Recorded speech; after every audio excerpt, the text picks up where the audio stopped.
विष्णु कृष्ण पृष्ठाय भूतले श्रीमते भक्ति वेदांत स्वामी निति नामिने नमस्ते सारस्वती देवे गौरवाणी प्रचारिणे निर्विशेष शून्यवादी पाश्चात्य देश तारिणे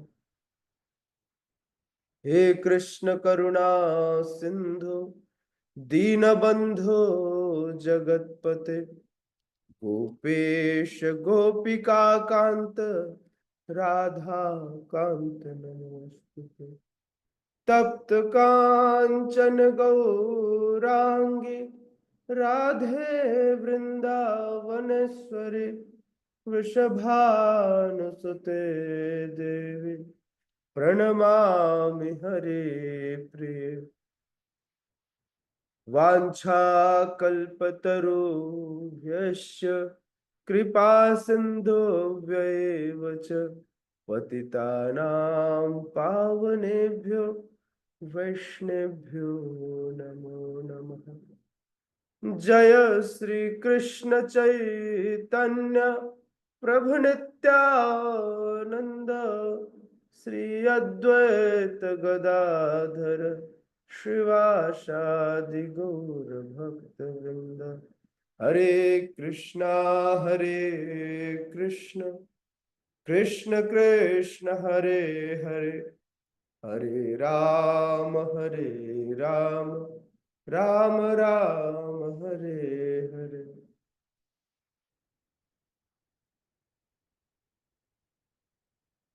हरे कृष्णा।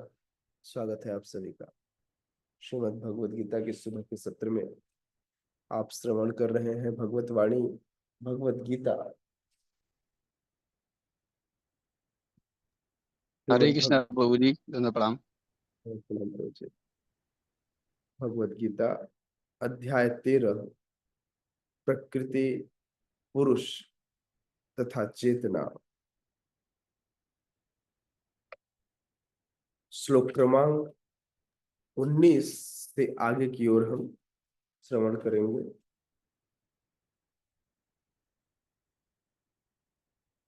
इति क्षेत्रम तथा ज्ञानम ज्ञेयं चोक्तम समाशतः मद्भक्त एतद्विज्ञाय मद्भावायोपपद्यते। इति क्षेत्रम तथा ज्ञानम ज्ञेयं चोक्तम समासतः मद्भक्त एतद्विज्ञाय मद्भावायोपपद्यते। इति क्षेत्रम तथा ज्ञानम ज्ञेयं चोक्तम समासतः मद्भक्तः एतद्विज्ञाय मद्भावायोपपद्यते। यस, पढ़िए। कौन पढ़ेगा?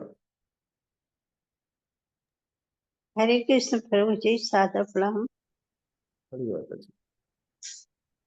इति क्षेत्रम तथा ज्ञानम ज्ञेयं चोक्तम समासतः मद्भक्ता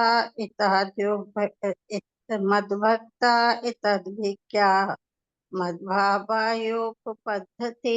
सुंदर, बहुत सुंदर। यस, सूरज प्रभु। हरे कृष्ण प्रभु जी, दंडवत प्रणाम। धन्यवाद। इति क्षेत्रम तथा ज्ञानम ज्ञेयं चोक्तम समासतः मद्भक्तः एतद्विज्ञाय मद्भावायोपपद्यते। हरे कृष्ण। हरि बोल। यस, हिनावत जी। हरे कृष्ण प्रभु, दंडवत प्रणाम। इति क्षेत्रम तथा ज्ञानम ज्ञेयं चोक्तम समासतः मद्भक्त एतद्विज्ञाय मद्भावोपपद्यते। हरे कृष्ण प्रभु। हरि बोल। यस, रासमी में। हरे कृष्ण प्रभु जी, धन्यवाद। इति क्षेत्रं तथा ज्ञानं ज्ञेयं चोक्ता समासतः मद्भक्त एतद्वाक्य मध्वायो प्रपद्यते।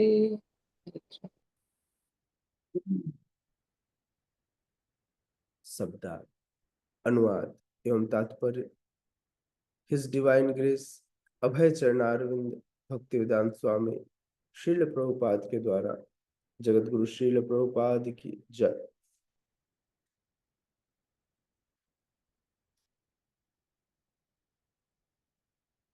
इति इस प्रकार, क्षेत्रम कर्म का क्षेत्र अर्थात शरीर, तथा भी ज्ञानम ज्ञान, ज्ञेयम जानने योग्य, च भी उक्तम कहा गया, क्षमा समासतः संक्षेप में, मत भक्त मेरा भक्त, एतत् यह सब, विज्ञाय जानकर, मत भावाय मेरे स्वभाव को, उपपद्यते प्राप्त करता है।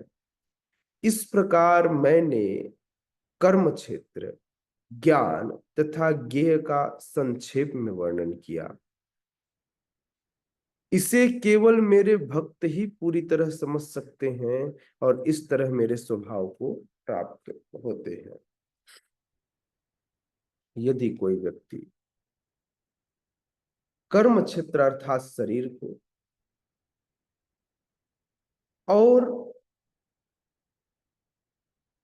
इस शरीर और आत्मा के संदर्भ को अर्थात ज्ञान को और ज्ञेय अर्थात जानने वाले को, इन तीनों को समझ ले, यह क्षमता केवल और केवल एक भक्त में होती है। भगवान का भक्त हुए बिना कोई भी व्यक्ति इस क्षमता को नहीं प्राप्त कर सकता, या यूं कहें कि भगवान का भक्त हुए बिना कोई व्यक्ति शरीर, ज्ञान और ज्ञेय को समझ सके, ऐसी क्षमता उसके अंदर नहीं होती। केवल एक भक्त ही अपने अंदर ऐसे क्षमता को या ऐसे कार्य को कर सकता है। यदि कोई व्यक्ति जान गया, समझ गया, तो फिर भगवान के दिव्य स्वभाव को प्राप्त करता है। इसको ना दूसरे तरीके से समझते हैं। कोई व्यक्ति गरीबी में जूझ रहा हो और उससे पता चल जाए कि मेरे घर के, रसोई घर के चूल्हे के नीचे जो ईंट है, उस ईंट के नीचे खूब सारा धन छुपा है,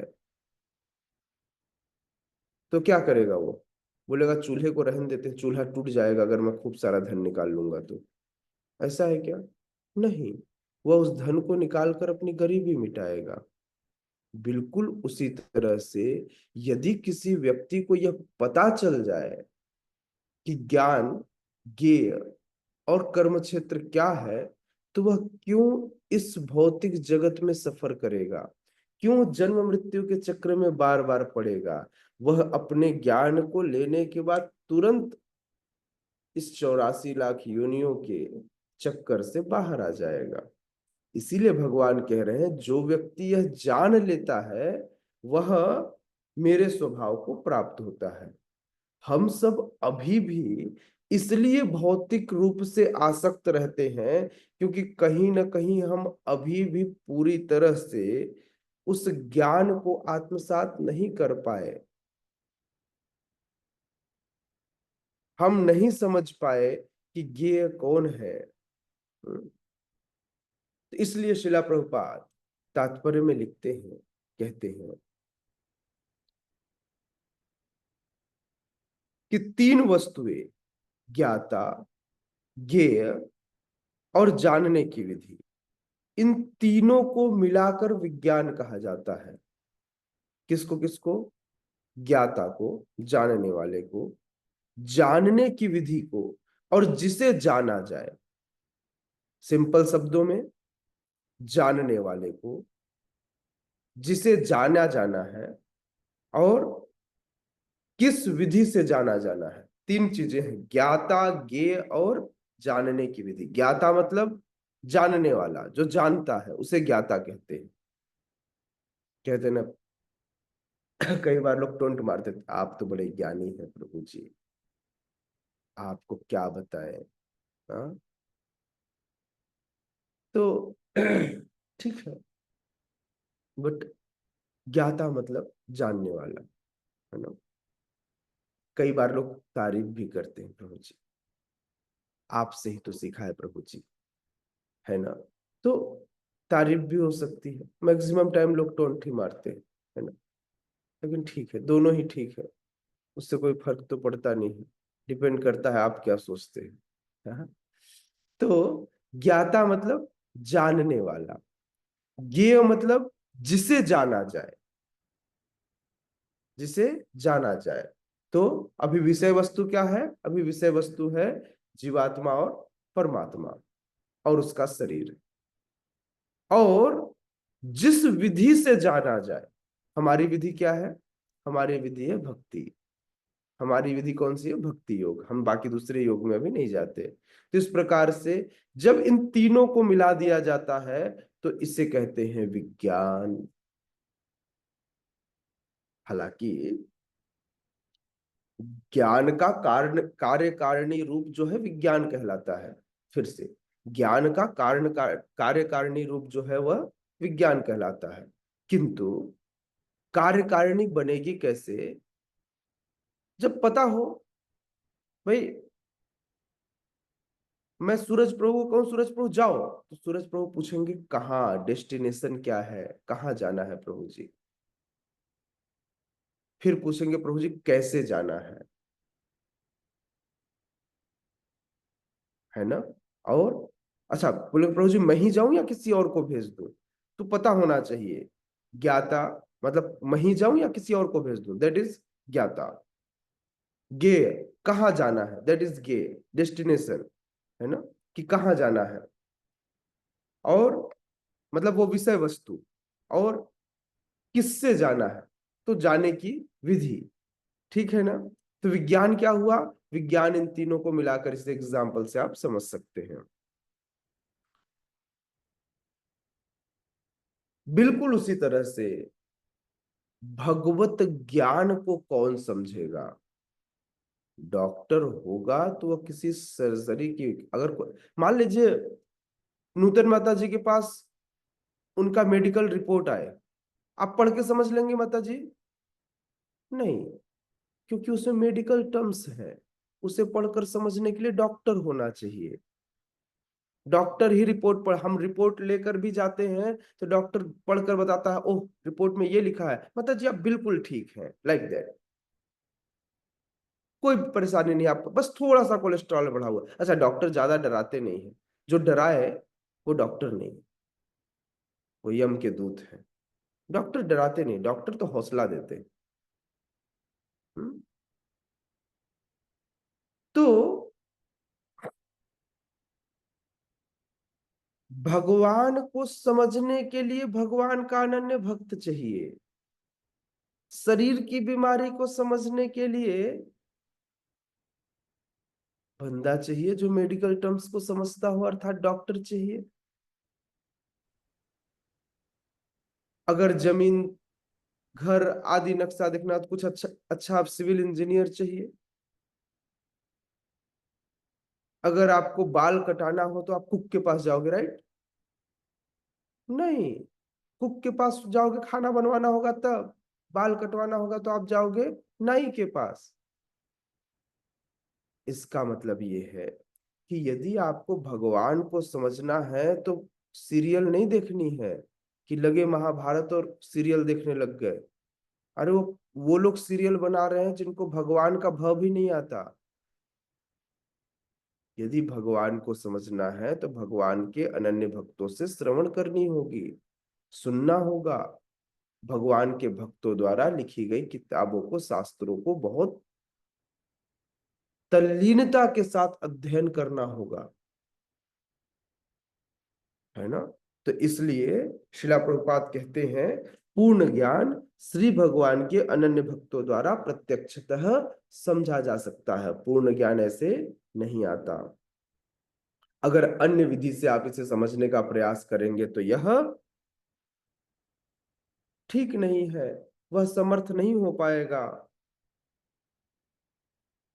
जो अद्वैतवादी है, हाँ, जो भगवान को अलग अलग स्वरूप में, मतलब भगवान और आत्मा को एक ही मानते हैं, ऐसे अद्वैतवादियों का कहना है कि जीवन के अंत में ज्ञाता, ज्ञेय और जानने की विधि तीनों ही एक हो जाती है। लेकिन हम द्वैतवादी सिद्धांत को मानते हैं, पता है ना आप लोग को। हम जीवात्मा और परमात्मा को सदैव अलग रखते हैं। हम ये नहीं कहते कल मैं भगवान हो जाऊंगा, नहीं तो कल को पता चला कि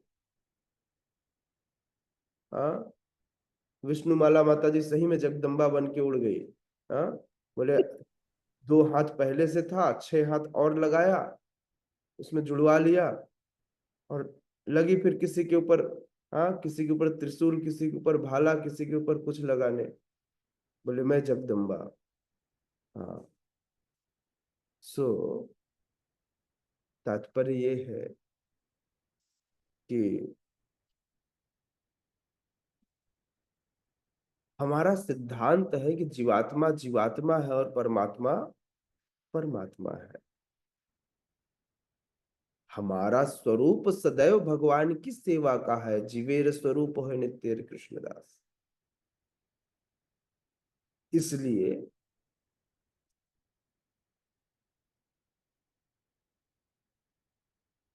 भक्त लोग यह नहीं मानते कि जीवन के अंत में ये तीनों एक हो जाएंगे।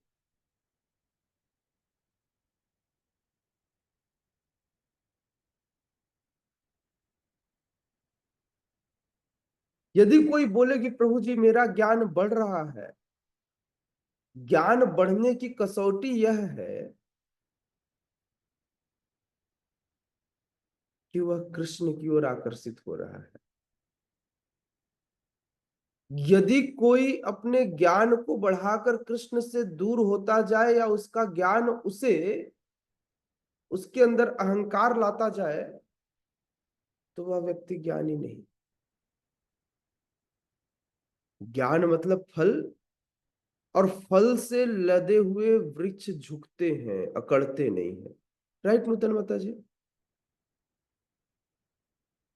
जिसके अंदर फल होगा वो विनम्र होगा, अहंकारी नहीं। ठीक है।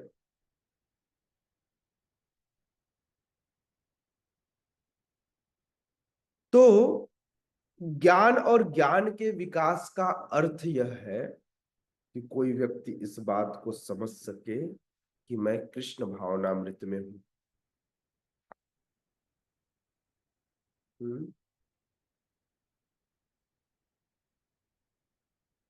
जब हम इस भौतिक जगत में आते हैं तो इस भौतिक जगत में महामाया हमको कंट्रोल करती है।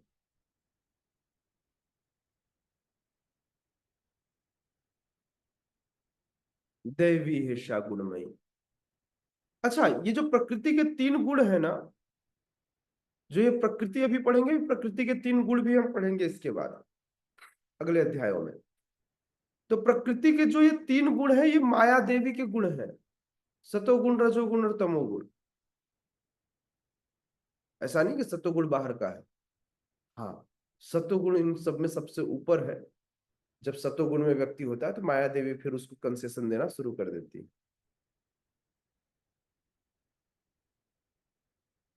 तो ये जो प्रकृति के 3 गुण हैं, ये 3 गुणों को जब भगवान की सेवा में लगाया जाए, अर्थात जो चेतना अभी तक भौतिक रूप से इस माया के द्वारा संचालित थी, उस चेतना को कृष्ण में लगाया जाए, अर्थात कृष्णा कॉन्शियस हो जाए व्यक्ति। अब चेतना एक ही होती है वही कभी इधर लगती है कभी इधर। अच्छा, इसको ऐसा समझिएगा, आप एक ही हैं, आप एट अ टाइम या तो घर पे होंगे या ऑफिस में होंगे या मंदिर में होंगे, दोनों जगह हो सकते हैं क्या? है ना? उसी तरह से, लेकिन चेतना सॉलिड वाला पार्ट नहीं है, वस्तु नहीं है। तो इसको ऐसा समझिएगा कि परसेंटेज है, 100%। 100% में जितना परसेंट आप कृष्ण में लगाएंगे उतना परसेंट अपने आप वहां से हट जाएगा। अब समझाता हूं। आप, आपकी मोटरसाइकिल, आपका कार, आपका मोबाइल, आपका रिस्ट वॉच, आपका वॉट जो भी आपका वस्तु है, या तो आपके ऑफिस में होगा या आपके घर में होगा। अब इसको पूरी को 100% माने तो जितना आप घर लेके जाएंगे उतना घर पहुंच जाएगा, और जितने को ऑफिस में छोड़ देंगे उतना ऑफिस में रहेगा। 100% चेतना है। उस 100% चेतना को, पहले हमारी चेतना पूरी तरह से भौतिक जगत में लगी रहती है, बीवी बच्चे पति पत्नी, हाँ, घर द्वार नौकरी पेशा पढ़ाई लिखाई, ये भौतिक जगत है। ये 100% मैंने अपने आप को लगा के रखा है, कहां पर? इस सांसारिक जगत में। जितने परसेंट मैं वहां से हटाऊंगा या जितने परसेंट मैं कृष्ण में लगाऊंगा, वह भौतिक जगत से अपने आप हट जाएगा। हटाने से पहले लगाना होगा, लगाएंगे तो अपने आप हट जाएगा। 10% यदि मैंने कृष्ण में लगाया तो अब 90% ही मैं घर वालों के बारे में सोचता हूँ, घर परिवार आदि के बारे में सोचता हूँ। 10% अब कृष्ण के बारे में सोचता हूँ। अगर मैंने कृष्ण को सोचना और बताया तो मेरे घर वालों की तरफ से जो मेरी अननेसेसरी, जो मैं इधर उधर की बातें सोचता रहता था, वो और कम हो गई। तो 20 और 80 का रेशियो हो गया। एक समय ऐसा आएगा जब मैं 50-50% पर पहुंचूंगा, जब मैं आधे समय कृष्ण के बारे में भक्ति के बारे में सोचता हूँ, आधे समय घर के बारे में सोचता हूँ। लगभग सभी लोग इसी पोजीशन पे है, नहीं? बोले दोनों चलता है प्रभु जी, 50-50। हाँ, इसको बढ़ाना है।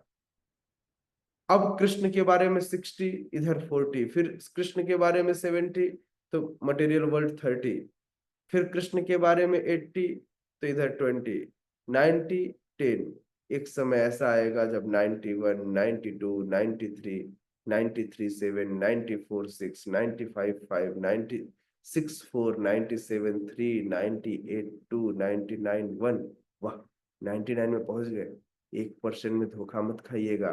पता चला ये 1% फिर 99 1 का रेशियो, फिर 199 का रेशियो न बन जाए। रेशियो बदलने में समय नहीं लगेगा। अगर आप यहां भी असहज हुए तो पुनः आप इस 99 1 के रेशियो को 199 के रेशियो में भी बदल सकते हैं। तो इसलिए असहज नहीं होइएगा। उस अवस्था में भी बड़े सतर्कता पूर्वक अपने आप को भगवान की सेवा में लगा के रखेंगे, तब जाकर 100 और 0 हो जाएगा। पूर्ण रूप से आप कृष्ण भावनामृत हो, भगवान की सेवा में लग जाएंगे। अच्छा, कृष्ण भावनामृत होने का मतलब है परिवार छोड़ देना, राइट?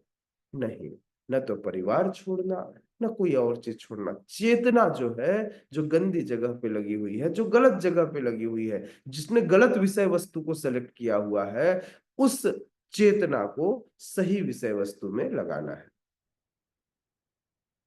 समझ में आया? विषय वस्तु आपको चूज करना है, आपको देखना है कि विषय वस्तु क्या होगी। ठीक है। चलिए, श्रील प्रभुपाद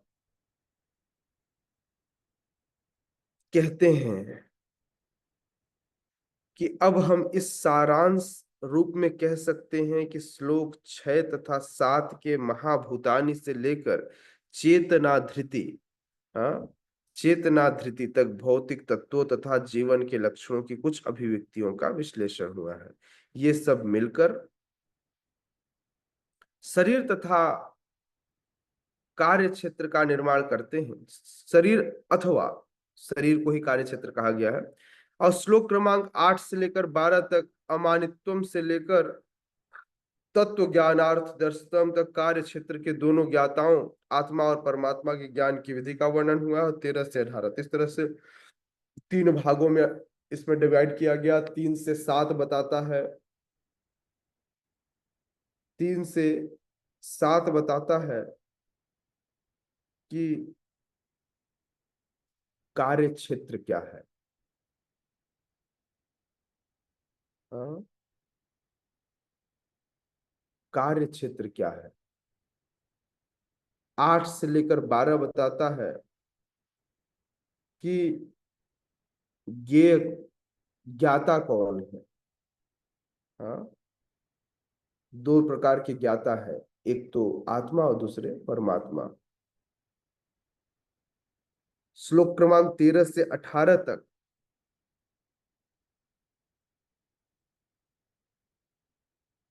वर्णन हुआ है अनादिमत परम।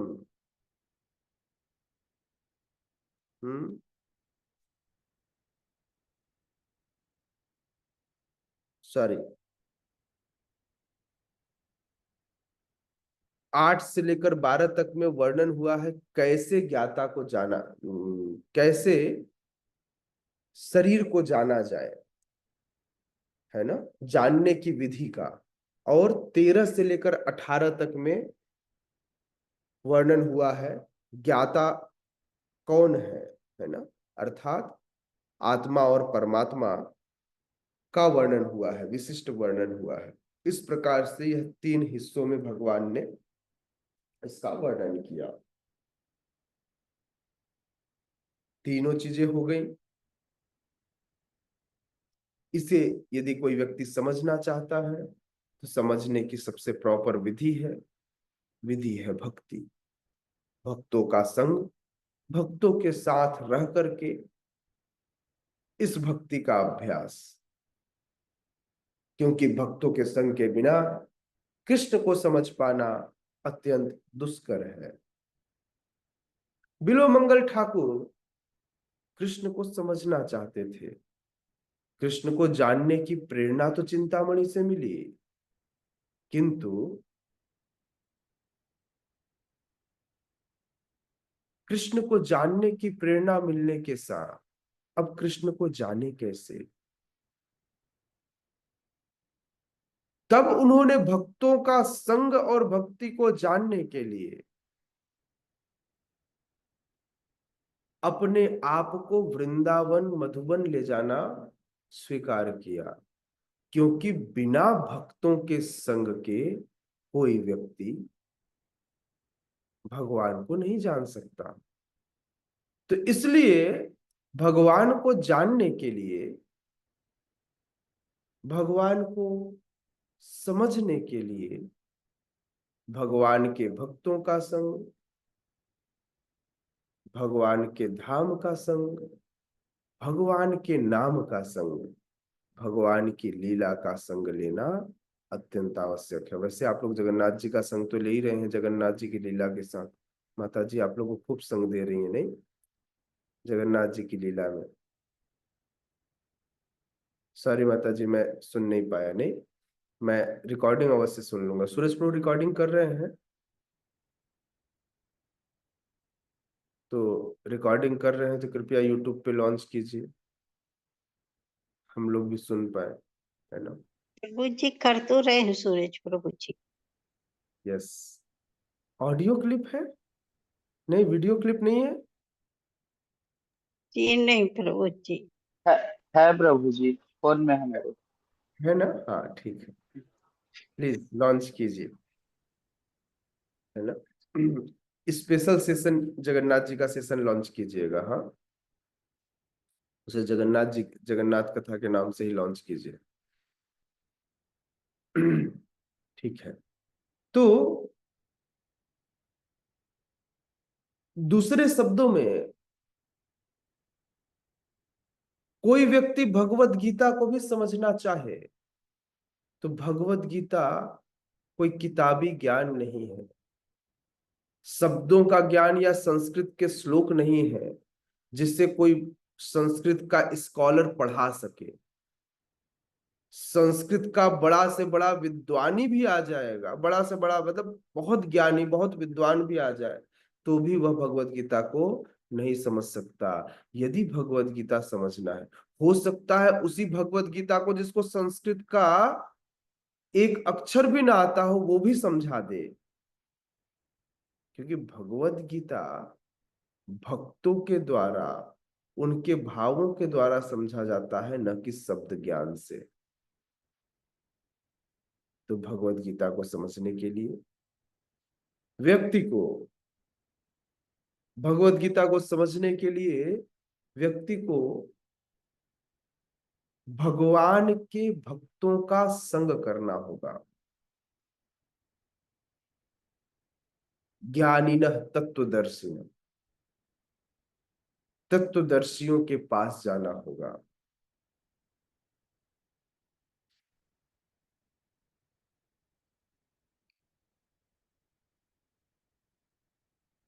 श्लोक क्रमांक 20 में आगे बढ़ते हैं। तो इसलिए संग केवल भक्तों का कीजिए, धीरे धीरे चेतना शुद्ध होगी, धीरे धीरे हृदय शुद्ध होगा। भक्तों का संग कीजिए।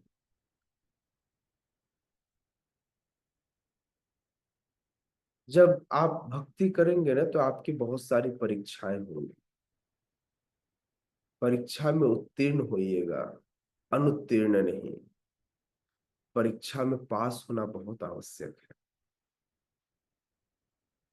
आपकी भक्ति की परीक्षा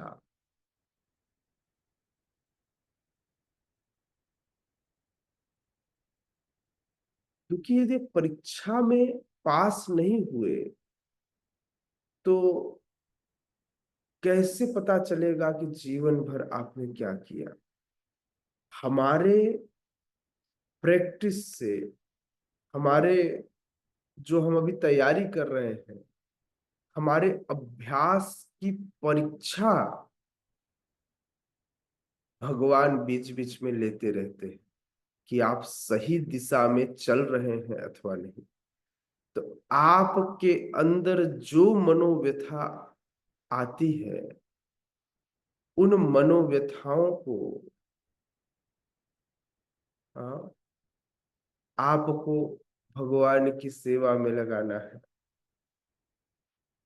परेशान क्या, जब जीवन में टफ सिचुएशन आए तो उस समय आप कितना कृष्ण को याद कर कृष्ण के प्रति समर्पित रह पाते हैं। कहीं परेशानी में किसी बाबा के पास झाड़ फूक कराने तो नहीं चले गए।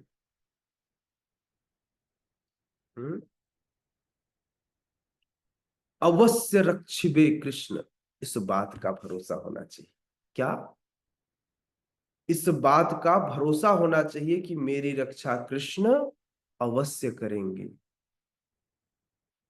जगन्नाथ है ना, बीमार है तो क्या हुआ, वो अपने काढ़े से भी सब ठीक कर देंगे, राइट।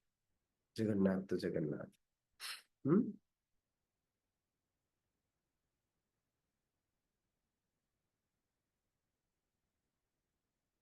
प्रकृतिम पुरुषम चैव विद्यनादि उभावपि विकारांश्च गुणांश्चैव विद्धि प्रकृति संभवान्। प्रकृतिम पुरुषम चैव विद्यनादि उभावपि विकारांश्च गुणांश्चैव विद्धि प्रकृति संभवान्। प्रकृतिम पुरुषम चैव विद्यनादि उभावपि विकारांश्च गुणांश्चैव विद्धि प्रकृति संभवान्। यस, पढ़िए सूरज प्रभु। हरे कृष्ण प्रभु। प्रकृतिं पुरुषं चैव विद्यानादि उभावपि विकारांश गुणांश्चैव विद्धि प्रकृति संभवान्। हरे बोल। यस, कमलता माता जी। हरे कृष्ण प्रभु जी। प्रकृतिं पुरुषं चैव विद्यनादि उभावपि विक्रांश गुणाश्चैव विद्धि प्रकृति संभवान्। यस, हरे माता जी। हरे कृष्ण प्रभु जी, दंडवत प्रणाम। धन्यवाद, प्रणाम। पुरुषं चैव विद्यनादि उभावपि विकाराश्च गुणाश्चैव विद्धि प्रकृति संभवान्। हरे कृष्ण। हरि बोल। यस, हिना माता जी। हरे कृष्ण प्रभु जी। हरि बोल। प्रकृतिं पुरुषं चैव विद्यनादि उभावपि विकारांश्च गुणांश्चैव विद्धि प्रकृति संभवान्। हरे कृष्ण प्रभु जी। यस, प्रीति माता जी। हरे कृष्ण प्रभु जी, दंडवत प्रणाम। प्रकृतिं पुरुषं चैव विद्यनादि उभावपि विकारांश गुणाश्चैव विद्धि प्रकृति संभवान्। हरे कृष्ण। संभवान्। हरे हरे। शब्दार्थ अनुवाद एवं तात्पर्य हिज डिवाइन ग्रेस अभय चरणारविंद भक्ति वेदांत स्वामी श्रील प्रभुपाद के द्वारा जगत गुरु श्रील प्रभुपाद की जय।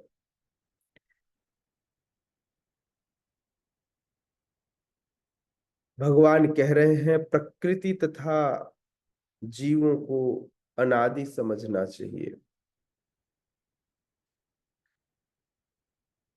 हम भगवान के लिए कहते हैं अनादिर आदिर गोविंद। यहां भगवान कह रहे हैं मुझे क्या समझते हो वो पता नहीं, लेकिन ये जो जीवात्माएं हैं, जो प्रकृति है, यह भी अनादि है। मतलब नूतन माता जी भी अनादि है, हेमा माता जी भी अनादि है, गौर निताय प्रभु भी अनादि है, कृष्ण राधिका माता जी भी अनादि है। ये सभी अनादि है। अनादि मतलब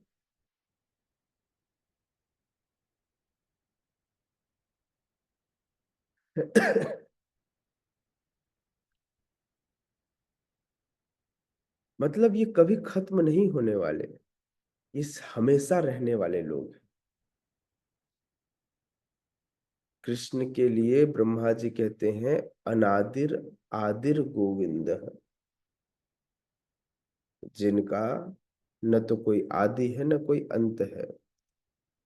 जीवात्मा भी भगवान के साथ ही भगवान के अंदर से प्रकट होती है। अभी शिला प्रभुपाद इसकी तात्पर्य में व्याख्या करेंगे कि कैसे महाविष्णु के शरीर में सब कुछ विलीन हो जाता है। महाविष्णु के शरीर में मतलब मेरा अस्तित्व है, बस मैं महाविष्णु के शरीर में चला गया। बाद में जब चाहूंगा तब, जब भगवान चाहेंगे तब मैं बाहर आऊंगा। इसका मतलब मेरा अस्तित्व खत्म नहीं हुआ, मेरा अस्तित्व पहले से था, है और रहेगा। अब रहे तो अच्छे से रहे, फालतू नरक वाला जीवन क्यों जीना। तो इसलिए भगवान चाहते हैं कि हम सब सुखी हो जाए। इसलिए भगवान चाहते हैं कि हम सब भगवत धाम भगवान के पास नित्य नित्य लीला में प्रवेश कर जाएं, ताकि हम आनंद में रह सके। भगवान को पता है कि यहाँ बहुत कष्ट है, भगवान कष्ट देना नहीं चाहते, लेकिन बच्चे को सुधार की आवश्यकता होती है, तब माता पिता कुछ तो कठोर कदम उठाते हैं। ये भगवान के द्वारा उठाया गया छोटा सा कठोर कदम है, अपने बच्चे को सुधारने के लिए, हमारे लिए, हमको ठीक करने के लिए। इसलिए हम इस भौतिक जगत में आते हैं और आकर के कष्ट पाते हैं। किंतु भगवान की कृपा देखिए कि भगवान पीछे पीछे शिला प्रभुपाद को भेज देते हैं। अब ये शिला प्रभुपाद इस जेल में भोग रहे कष्ट,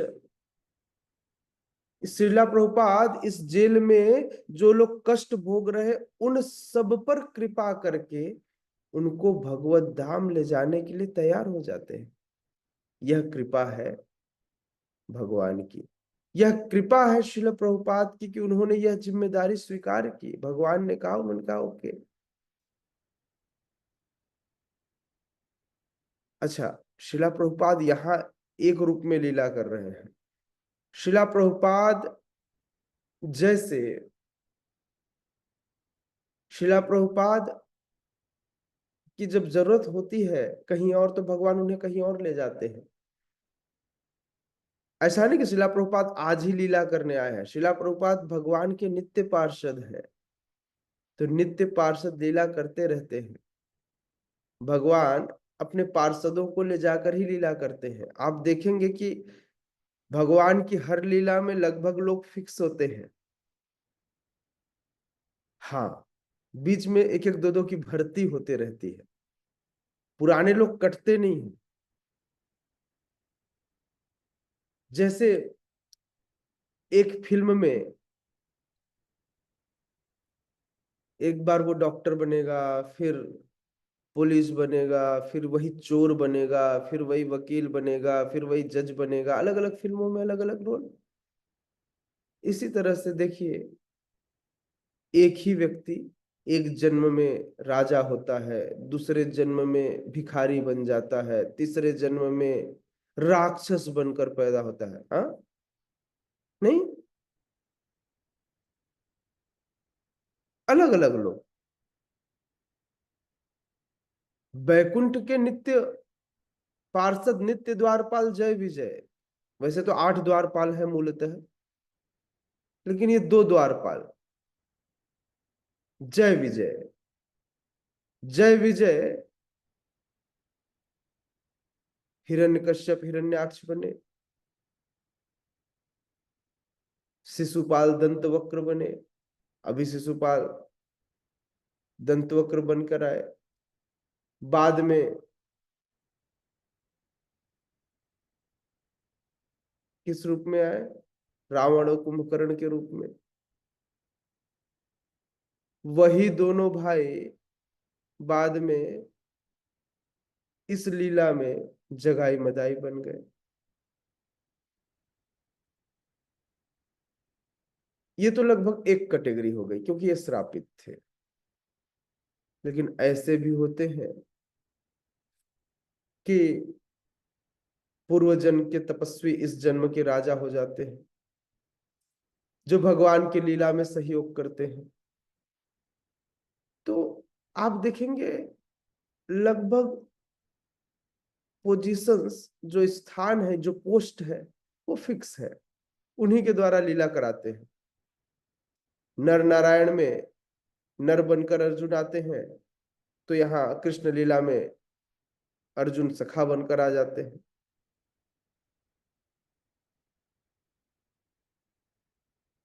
तो भगवान का ये पोस्ट जो है वो फिक्स है।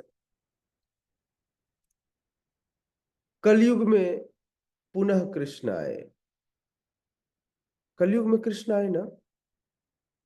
हाँ, आए, चैतन्य महाप्रभु के रूप।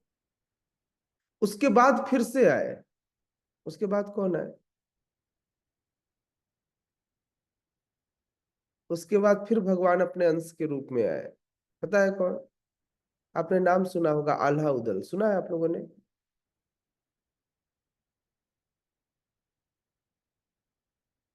तीन ध्वजा तीनों लोक से आए, आल्हा की ध्वजा नहीं आए हो मां। ये जो आल्हा है, ये बलराम जी है।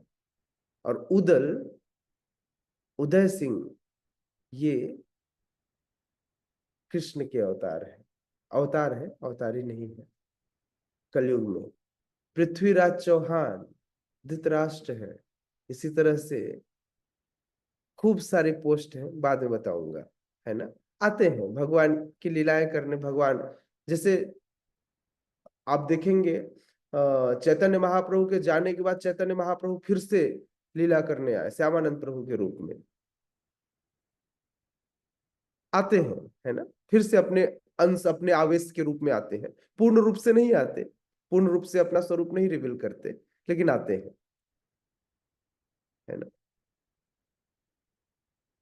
महोबा में दोनों भाई जन्म लिए, आल्हा उदल, उदय सिंह और आल्हा, है ना। तो हमारे ईस्ट ऑफ कैलाश में एक प्रभु जी हैं, हिज ग्रेस जीता मित्र प्रभु, उन्होंने बहुत सुंदर एक किताब लिखी है, महोबा में कृष्ण अवतार। आप लोग पढ़ सकते हैं, उसमें आपको पूरा डिस्क्रिप्शन मिलेगा कि 5 पांडव सहित कृष्ण बलराम किस किस रूप में और कैसे कैसे पुनः प्रकट होते हैं। महोबा, मकोबा नहीं, महोबा, है ना। महोबा में कृष्ण अवतार, झांसी के पास ये महोबा है, जगह है, वहां पर टेम्पल बनाने का चल रहा है, तो आप वो किताब पढ़ सकते हैं। जी कमल लता माता जी कुछ कह रही हैं। हरे कृष्ण प्रभु जी, महोबा में आए हैं तो 5 पांडव भी आए हैं प्रभु जी। हाँ 5 पांडव आए माता जी, वो भी है। अब उसका डिस्क्रिप्शन दूंगा माता जी तो मेरी पूरी क्लास चली जाएगी अभी। नहीं प्रभु जी, तो बुक कौन सी होगी जो अपन लेकर पढ़ सकते हैं? वो आपको सिर्फ वही मिलेगा। ठीक है, मैं कभी सुनाऊंगा माता जी, मत पढ़िए, मैं जी सुनाऊंगा कभी, है ना। मैं जी जी प्रभु ठीक है।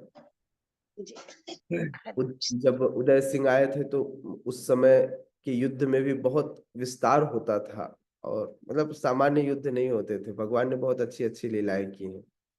हालांकि लोग दिखाते नहीं है, लोग हीरो के रूप में प्रेजेंट करते हैं लोगों को, लेकिन लोगों को सही इतिहास नहीं पता।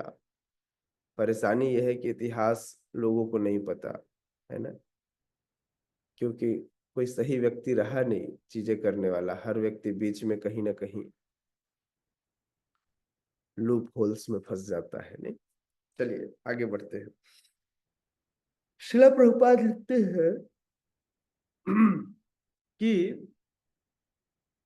प्रकृति और जीव दोनों नित्य हैं। तात्पर्य यह है कि सृष्टि से पहले पहले से ये विद्यमान थे, है ना। दोनों के लिए अनादिर आदिर गोविंद जैसे यूज होता है, तो अनादिर आदिर प्रकृति के लिए भी जीव के लिए भी आप यूज कर सकते हैं।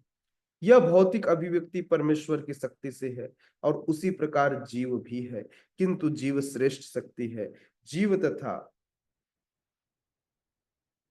तथा प्रकृति इस ब्रह्मांड के उत्पन्न होने के पूर्व से विद्यमान है। प्रकृति तो महाविष्णु में लीन हो गई, और जब इसकी आवश्यकता पड़ी तो यह महत्त्व के द्वारा प्रकट हुई। महत्त्व समझते हैं क्या होता है? कितने लोग जानते हैं महत्त्व क्या है? कोई जानता है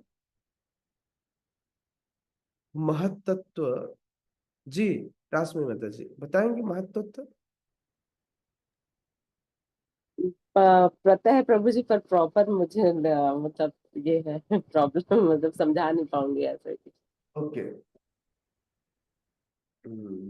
अच्छा, महत्त्व तो आध्यात्मिक जगत में होता है या भौतिक जगत में? Anyone? ठीक है, समझिए महत्त्व तो क्या है। बादल देखा ना आपने? बादल, बरसात वाला बादल, जब बारिश होता है तो काली घटा वाला बादल, जो ऐसे ऊपर एक अलग सा ऐसा इतना बड़ा बादल ऐसे निशान पड़ जाता है कि ऐसा लगता है वो यहाँ देखो काला बादल छाया, मतलब यहाँ खूब बारिश होगी, लाइक दैट। बिल्कुल इसी तरह महत्त्व होता है। जब भगवान के श्वास प्रश्वासों से ब्रह्मांड निकलते हैं, तो ये ब्रह्मांड एक जगह पर इकट्ठे हो जाते हैं, और इकट्ठे होकर ये काले घने बादल की तरह दिखाई देते हैं। असंख्य ब्रह्मांडों का समूह है महत्त्व।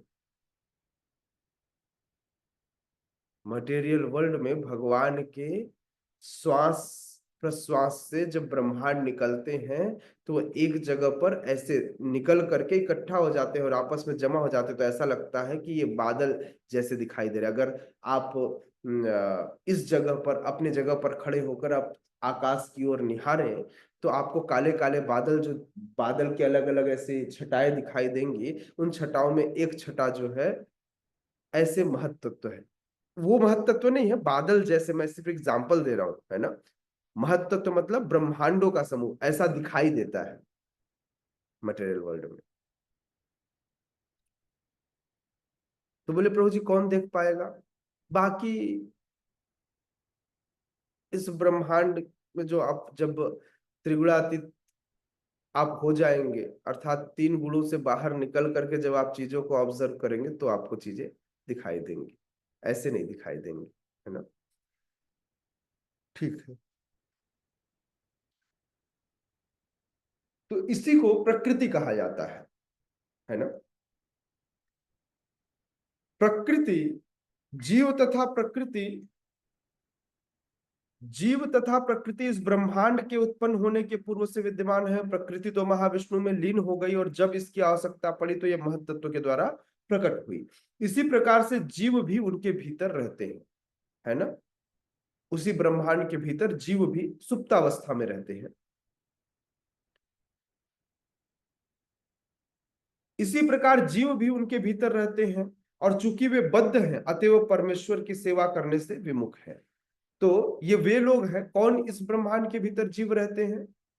जो विद्रोही लोग हैं, हम जैसे, जो भगवान की अवमानना करते हैं, उन्हें भगवान अपनी सेवा से दूर कर देते हैं। इसलिए यदि पुनः आपको इस महत्त्व में फंसे नहीं रहना है, इस मटेरियल वर्ल्ड में नहीं फंसे रहना है, नित्य आनंद भोग करना है, तो अभी के अभी क्या करना होगा? परमेश्वर की सेवा में, भगवान की सेवा में लगने के लिए अपने ये जो विद्रोह वाली मेंटेलिटी है, भोग वाली मेंटेलिटी है, भोग ऐश्वर्य प्रशक्ता नाम, तो अपने भोग ऐश्वर्य को छोड़ मूल भोग ऐश्वर्य को एक्सेप्ट कीजिए। भोग करना है तो कृष्ण का भोग कीजिए, कृष्ण प्रसाद का भोग कीजिए, कृष्ण लीला का भोग कीजिए। हमें भौतिक चीजों का भोग करने का इच्छा जो प्रबलता से बना हुआ है, इसका त्याग करना चाहिए। वास्तव में हर जीवात्मा परमात्मा का अंश है, बस वह यह भूल कर भौतिक जगत में फंस जाता है। श्रीला प्रभुपाद लिखते हैं कि भगवान शास्त्रों में ये कहते हैं कि जो लोग प्रकृति इस भौतिक जगत से आकृष्ट हैं वे बहुत कठिन संघर्ष करते हैं। आप देख लीजिए, भौतिक जगत में नाम पाने के लिए व्यक्ति कितना मेहनत करता है। पहले तो पूरा बचपन गंवा देता है, पढ़ाई पढ़ाई, माँ बाप उसके पीठ पे बड़ा सा बस्ता टांग देते हैं और बेचारा ढो ढो के थक जाता है। वो अलग बात है कि आजकल के बच्चे उनसे भी ज्यादा स्मार्ट हो गए, लेकिन कहने का तात्पर्य है कि संघर्ष तो फिर भी करता है। फिर स्कूलिंग खत्म हुई, कॉलेज गए, नौकरी, परिवार, घर, फिर बच्चे, संभालते संभालते संभालते पूरा जीवन संघर्ष से बीतता है।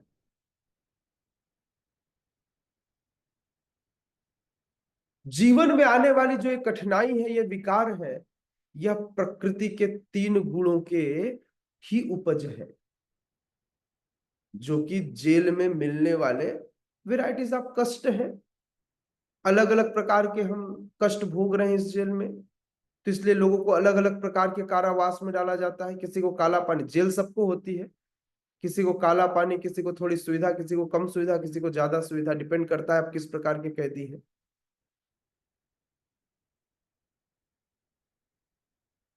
तो जीवों के जो प्रकार है वह इस शरीर से पता चलता है।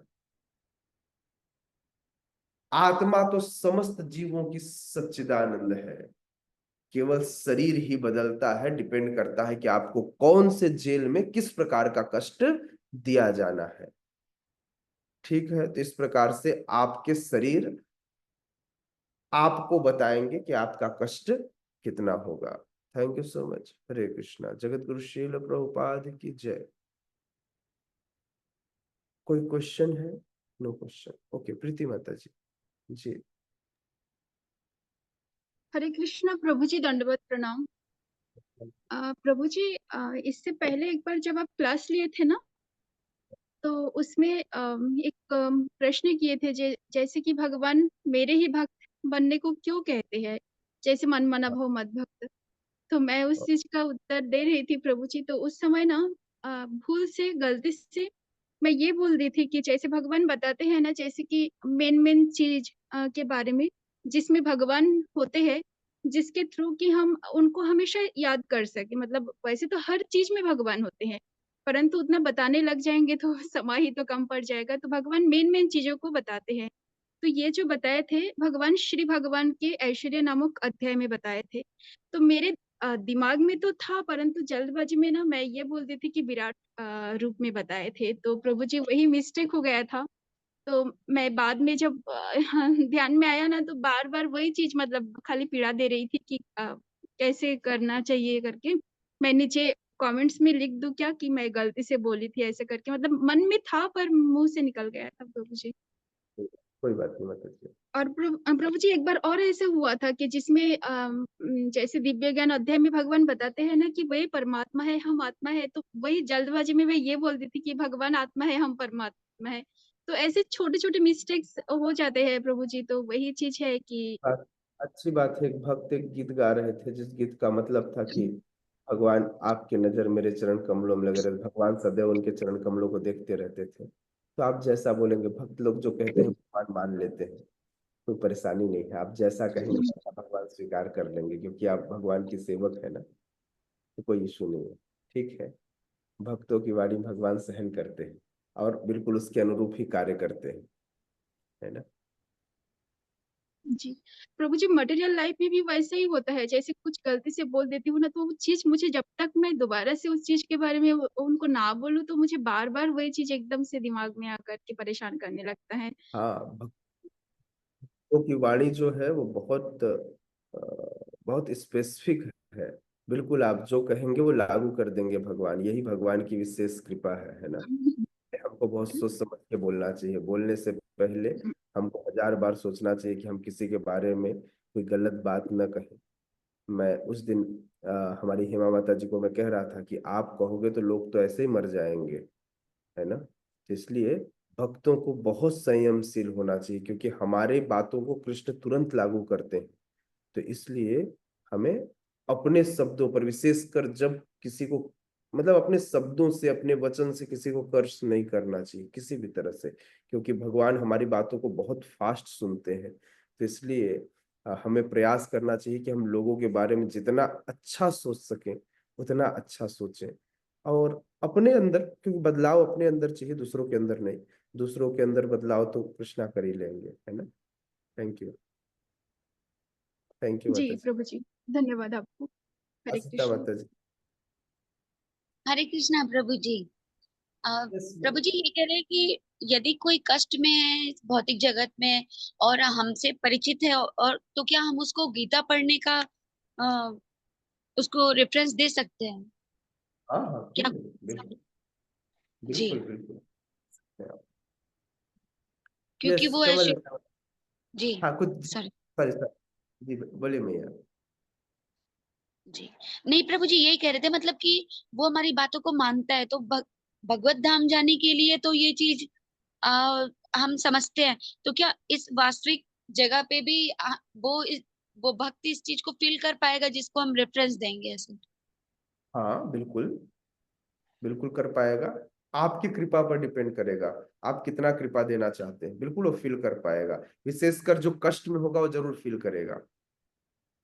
जी, बहुत धन्यवाद प्रभु जी, हरे कृष्णा, धन्यवाद। यस, कमललता माता जी। हरे कृष्ण प्रभु जी, सादा प्रणाम प्रभु जी। आज मैं निकल रही हूँ, इच्छा तो थी कि एक बार रायपुर फिर से पहुंच जाऊं और गुरु महाराज जी के दर्शन कर लूं, लेकिन मेरी इच्छा से क्या होता, ठाकुर जी की इच्छा नहीं होगी जब तक कुछ कर ही नहीं सकती हो। अरे वाह। और लाने वाले भी होने चाहिए ना प्रभु जी। उमाकांत माता जी का इतना हुआ कि वो हम जब बोलते, जब मेरे को रायपुर लेकर आ जाती। थैंक यू माता जी। और प्रभु जी जैसे आप कह रहे थे, और होता है कि अपन जैसे अच्छा चाहते, भक्ति में डूबना चाहते हैं, और कोई भी कुछ खराब शब्द बोल भी देता पर ना सोचे, लेकिन सामने वाला कहता तुम्हें अपना स्वाभिमान नहीं है, तुम्हारे वो खराब बोले हैं और उनसे तुम उपत कर बात करते, ऐसे कैसे हो सकता ना प्रभु जी? जो बोले वो चल जाएगा उनका। ठीक है माता जी, आप जैसा कहे माता जी, है ना। सिर्फ हम मैंने कहा ना, हम भक्त लोग हैं, हमें अपने आप पर थोड़ा सा ज्यादा ध्यान देना चाहिए। जी प्रभु जी, ठीक। हरे कृष्ण। हरे कृष्ण। यस, हेमा माता जी। हरे कृष्ण प्रभु जी। प्रभु जी, जी इस श्लोक में जैसा आपने बताया कि ये जो 3 गुण हैं उनसे ऊपर उठेंगे तभी हम देहात्म बुद्धि से ऊपर उठेंगे, तो ये क्या मेरे और हमारे अपने प्रयास से होगा या गुरु कृपा से होगा कि हम देहात्म बुद्धि से उठ के तीनों विकारों से ऊपर, क्योंकि अपने से तो होगा नहीं मुझे लगता है। दोनों से होगा माता जी, आपका प्रयास और गुरु कृपा दोनों मिलाकर। जो 2 उंगली जो रस्सी नहीं बंध पा रही थी यशोदा मैया की, भगवान जी से को बांधते समय, वो 2 उंगली थी आपका प्रयास और भगवान की और गुरु की कृपा। तो कृपा और प्रयास दोनों चाहिए, किसी एक जी चीज नहीं होगा। ठीक है प्रभु जी। बहुत मुश्किल है यात्रा प्रभु जी, बहुत मुश्किल है, ये श्लोक बहुत मुश्किल है। यस, थैंक यू प्रभु जी। हरे कृष्ण माता जी। Thank you. जगत गुरु श्री प्रभुपाद की जय। श्रीमद् जय भगवत गीता यथारूप की जय। उपस्थित गौर जय भगवान की जय। निताय निताय गौर प्रेमानंद हरि हरि बोल। हरि हरि हरि हरि बोल।